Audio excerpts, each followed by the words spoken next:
Hi, boys and girls. This is Ms. Kathy. I'm so happy you've joined me today for another story just for you. Danger at Midnight by Steffi Adams. Iowa, July 6, 1881. 15-year-old Kate Shelley gathered the damp clothes into her apron and raced toward the cottage. That was close, she said as a fat raindrop plopped smack dab onto the top of her head and rolled down the center part in her long brown hair. Kate scurried into the cottage just as the darkening sky spilled open. Slamming the door and bolting it against the wind, she ran to the window. There she joined her younger sisters Mamie and Margaret and her brother John to watch the sheets of slanting rain pour from black boiling clouds. The old clock ticked away the hours and still the rain fell. In the blinding flashes of lightning, Kate watched gentle Honey Creek transform itself into a swollen, rushing monster. "Mother, you should see the valley. It's like a huge bowl filled with water," Kate said. She shivered. "You don't think the trains will be making their runs, do you?" Mrs. Shelley pushed a strand of hair off her flushed forehead and glanced up from the sizzling pan on the cook stove to answer her daughter. Then, seeing jagged streaks of lightning through the window, she shut her eyes and stopped up her ears with her index fingers. "Oh, I hate thunder," she said. "That next one's going to be close." Sure enough, a series of booming thunderclaps shook the cottage. When the rumbling skies were calmer, Mrs. Shelley opened her right eye, then her left. "Thank God we're still safe," she told the children. "We'll just hope and pray that no one is out in this storm." The hours crept by as the Shelleys watched and prayed for the storm to end. The clock was striking 11 p.m. when Kate suddenly cocked her head toward Honey Creek Bridge. "Mother, listen. Did you hear that bell?" Kate asked. "There it goes again. That couldn't be a train, could it? In this storm?" As she spoke, they heard a thundering, earth-shaking crash, followed by the terrible hissing of steam. Even the raging winds took notice and were shaken into a grave-like stillness. "Oh, Mother, it's number 11. They've gone down Honey Creek Bridge," Kate shouted. "Someone must help them." She thought for a moment, then squared her shoulders. "I must help them."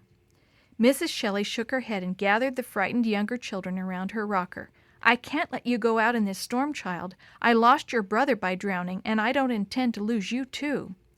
"But what if I can save someone's life? Shouldn't I even try?" Kate asked. She picked up a small miner's lamp and hung it in the frame of an old lantern. Mrs. Shelley grabbed Kate's arm. "Child, you can't even swim. Why, you're deathly afraid of water. How do you expect to help anyone?" "What am I to do, Mother? If Pa and James were alive, they'd go. But they aren't here. Don't you see? I have to go." Kate began filling the lamp with kerosene. Seeing the worry lines engraved on her mother's face, she said, "Haven't you always taught us that God makes strong the weakest? And He makes the poorest of us able to endure much for His merciful purposes," Mrs. Shelley said, finishing her favorite saying. The worry lines were completely erased, and her face grew peaceful. "Yes, I believe that, Kate." She handed Kate an old straw hat and added, "Go then, in the name of God, and do what you can. We'll pray God to keep you from harm." Kate kissed her mother and unbolted the door. "Now don't fret. I'll be just fine," she said. Bracing herself against the fierce, screaming winds, she lifted her skirt and splashed out into the rising waters. When her eyes had adjusted to the inky blackness, Kate scrambled up the steep bank behind the cottage. Nearby, she saw a section of track that had not been flooded by the rushing muddy water. Swinging her lantern before her, Kate stumbled blindly down the tracks toward the collapsed bridge. Minutes later, Kate stood beside the swaying sections of Honey Creek Bridge. "Is anyone down there?" she shouted into the howling wind. A burst of lightning lit up the steaming, twisted wreckage, and Kate spied 2 men in the floodwaters 25 feet below. Both men were hanging onto the overhanging branches of stout trees. Frantically, Kate swung her lantern from left to right. "Yoo-hoo!" she yelled. "Here I am! Up here!" One of the men saw Kate's lantern and called out to her again and again. Each time his words were muffled by the whistling wind and the crack of thunder. Hoping that he would understand her, Kate yelled, "I'm going to Moingona for help! Hang on! I'll be back!" Slipping in the cool, oozing mud, Kate muttered, "What have I gotten myself into?" She trembled at the thought of the 1 1/4 mile trip to the station house and of the swollen Des Moines River that lay between her and the town. At that instant, a terrible thought flashed through Kate's weary mind. The pusher that had crashed had been checking the tracks between Moingona and Boone. That means the midnight express will be coming into Moingona soon, she thought. I've got to warn Agent McIntyre about the danger. Holding the lantern above her head, Kate ran down the path beside Honey Creek. With every passing second, her heart pounded harder until she thought it would surely burst. What time is it? She wondered aloud. Oh, dear God, let me make it in time. Precious minutes flew by as Kate followed the lantern's faint, flickering beam. What if the train should catch me on the bridge? No, I won't think of that. In a sudden flash of lightning, Kate saw the 500-foot Des Moines River Bridge just ahead. Overflowing with foul-smelling rubbish and broken fence posts, the river slapped at the bridge's unprotected railroad ties. At every movement, the swaying timbers groaned as if in pain. Kate stiffened her back and took a deep breath. She put one foot on the slippery bridge and, holding out her arms, balanced herself like a tightrope walker. "Now don't look down, Kate," she whispered. As she stepped onto the bridge, a gust of wind playfully fingered the lantern's tiny flame, then snuffed it out. Kate sucked in her breath and froze in the sudden darkness. God makes strong the weakest. Instantly, her mother's saying captured Kate's runaway thoughts. She felt the prayers of her family covering her like one of Mother's homemade quilts. Trusting in God, Kate knelt and began crawling along over the rough wooden railroad ties. Time after time, Kate's bulky, sopping wet skirt caught on bent nails, and she had to brace herself to keep from falling into the raging waters below. Sharp splinters jabbed into her bloody knees. Still she ignored the beating winds and crawled inch by painful inch across the bridge, every breath a prayer for her safety and for the lives of those on the train. Kate was almost halfway across the bridge when a burst of lightning lit up the angry flood waters around her. There, in the swirling waters, Kate saw a monstrous, uprooted tree hurtling toward the bridge. She gripped the rail so tightly that her knuckles turned deathly white. "Oh, God," she prayed, "help me." She shut her eyes, waiting for the terrible collision sure to come. Foam and icy water sprayed over her as the tree's branches scraped the bridge. The bridge itself pitched from side to side like a bucking bronco while Kate held on with all her might. As she prayed, the bridge heaved and the tree shot forward under it, leaving the wobbly bridge unharmed. Kate's legs felt as useless as wet noodles. Still, she inched her way toward solid ground. She could have cried with relief when she finally crawled off the bridge, but picking herself up, she sprinted the fourth of a mile to the station house. "Stop the express! Honey Creek Bridge is out!" Kate shouted when she finally burst into the station house. The men just stared at the wild-eyed, dripping figure.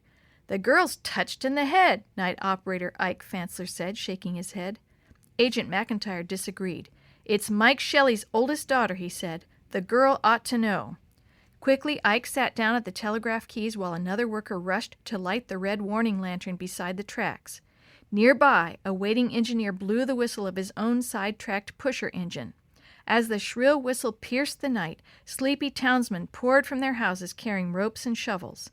"Kate, do you feel up to going back with us?" Agent McIntyre asked. "I'll try, sir," Kate said. Her head was throbbing, and she really wanted to lie down between crisp, sun-dried sheets. But for now she had a job to finish, and with God's help, finish it she would.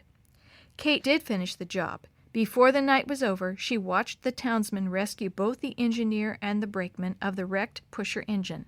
Not until days later, when the searchers had discovered the bodies of the last two crewmen, did Kate collapse. For many days, Kate hovered near death. She knew nothing of the poems and the newspaper articles being written about her. When she awoke and her mother told her about the excitement, Kate just said, "Imagine that, me a heroine." Yes, Kate Shelley was a national heroine, and people could not thank her enough. From the grateful express passengers came several $100s. The railroad company and its employees rewarded Kate with a gold watch and a lifetime pass to ride the trains. Even people whom Kate had never met helped the Shelleys. In 1882, the Iowa General Assembly voted to give Kate a gold medal and $200. The Chicago Tribune collected money to pay off the family's debts, while Frances Willard, the temperance leader, raised enough funds to send Kate to Simpson College. Kate didn't expect all the fuss to last, but in 1903, 22 years later, People still remembered her. When she became station master at Moingona, a train always stopped at the cottage to take her to and from work. And at her death in 1912, the railroad company sent a special train to carry her family and friends to the funeral. Today, a sturdy bridge, the Kate Shelley Bridge, spans the Des Moines River at a spot 4 miles from the site of Kate's crossing. On the bridge is a plaque which reads, "Hers is a deed bound for legend, a story to be told until the last order fades and the last rail rusts." Kate Shelley is still remembered.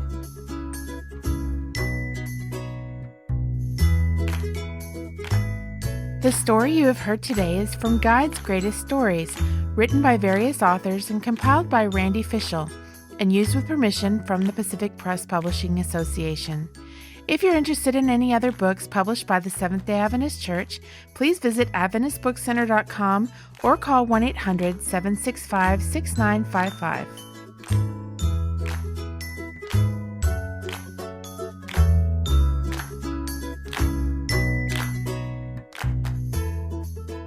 This podcast is a production of the Carolina Conference of the Seventh-day Adventist Church.